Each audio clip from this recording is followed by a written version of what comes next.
कल हम लोगों ने सुना था, जितना हम अहम शून्य होते चले जाएंगे उतना अंधकार से मुक्त होते चले जाएंगे, अज्ञान से मुक्त होते चले जाएंगे। कल हम लोगों ने एक छोटी सी कविता के एक वाक्य पर समाप्त किया था, अहंकार ही है पट, उस ओर तुम हो इस ओर मैं हूँ। भ्रांति पट है बीच में उस पार परमात्मा है, इस पार जीवात्मा है, बीच में भ्रांति पट है। भ्रम का पर्दा पड़ा है, हम समझ ही नहीं पाते और परमात्मा से मिलन जीवात्मा का हो ही नहीं पाता।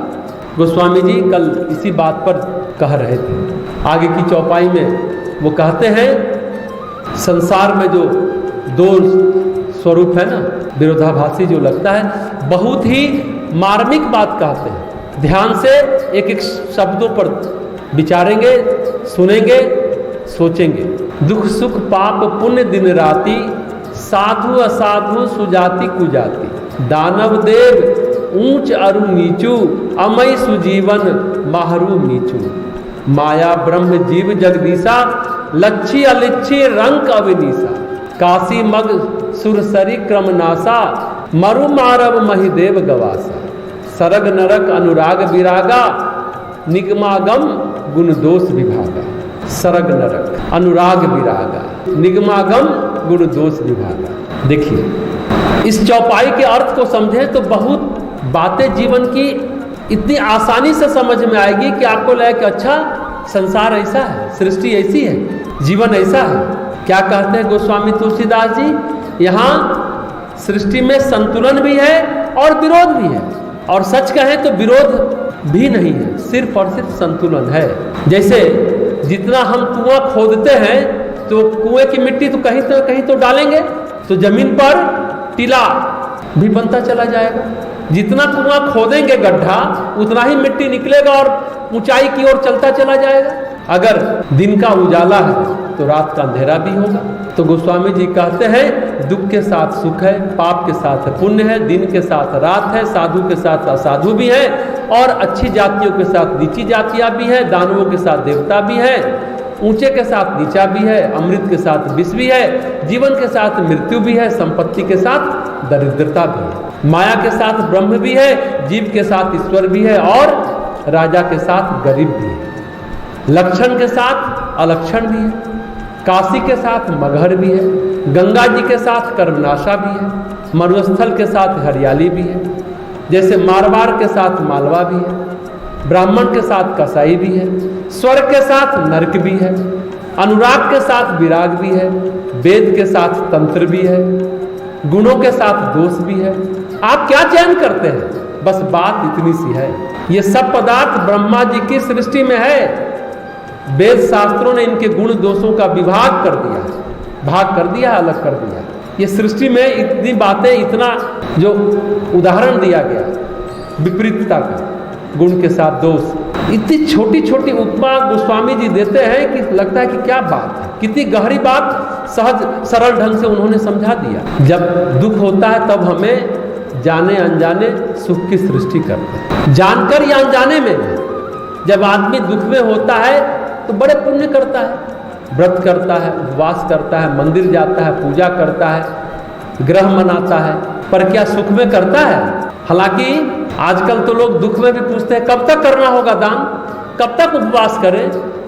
तो हम हमेशा कहते हैं कब तक मॉल जाएंगे, कब तक सिनेमा हॉल जाएंगे, कब तक टीवी देखेंगे, ये कोई नहीं पूछता। लेकिन दान व्रत उपवास कब तक करना होगा, ये भी गिनती है। कहाँ से उसे शांति आएगी, सुख आएगा जीवन में। दुख में भी अब हिसाब किताब लगाते हैं, सुख में तो वो सभी बेहिसाब है। बड़ी गहरी बात है। सुख में क्या करते हैं? सुख में शराब पीता है आज का व्यक्ति, ऊंचे नीचे कामों से पैसा कमाता है, सुख के समय दुख जितने पुण्य कर्म करता तो कुछ और भी बात हो जाए। दरअसल सुख के साथ दुख की सृष्टि करता। सुख के समय पुण्य करता नहीं है, पुण्य का बैंक बैलेंस खत्म हो जाता है, फलस्वरूप दुख आ जाता है। इसलिए गोस्वामी जी कहते हैं दरअसल सुख के साथ दुख की सृष्टि करता है। जब पाप होते हैं तो पुण्य के होने की तैयारी करता है। जब पापों का उदय होता है तो कुछ मनुष्य प्रायश्चित करते हैं, चंद्रायण व्रत करते हैं, पंचाग्नि तप करते हैं, किसी तरह से उस अंधकार से पीछा छुड़ाना चाहता है आज का इंसान।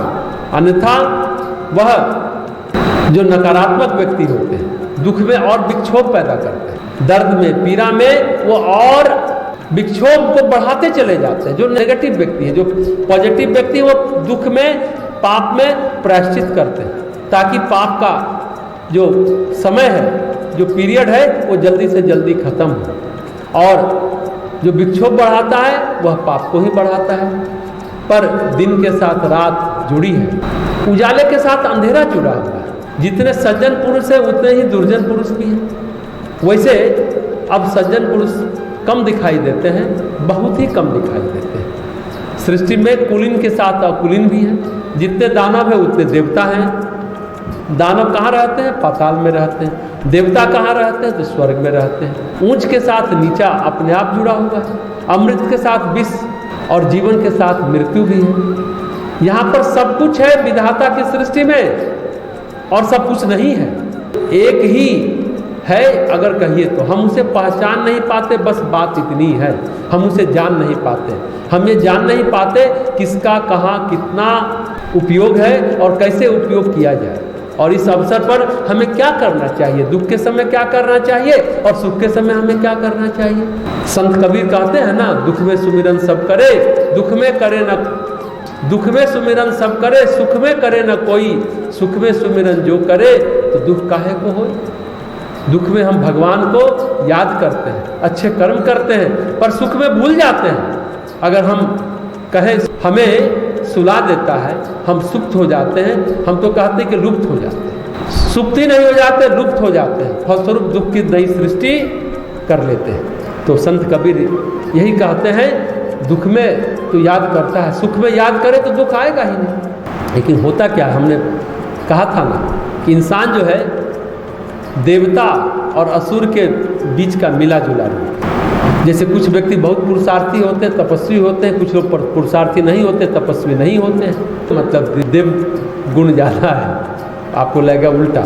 असुर है, तपस्वी है, संघर्षशील है, पुरुषार्थी है। क्यों ऐसी बात हम बोल रहे हैं? देवताओं को कभी पुरुषार्थी नहीं देखा गया।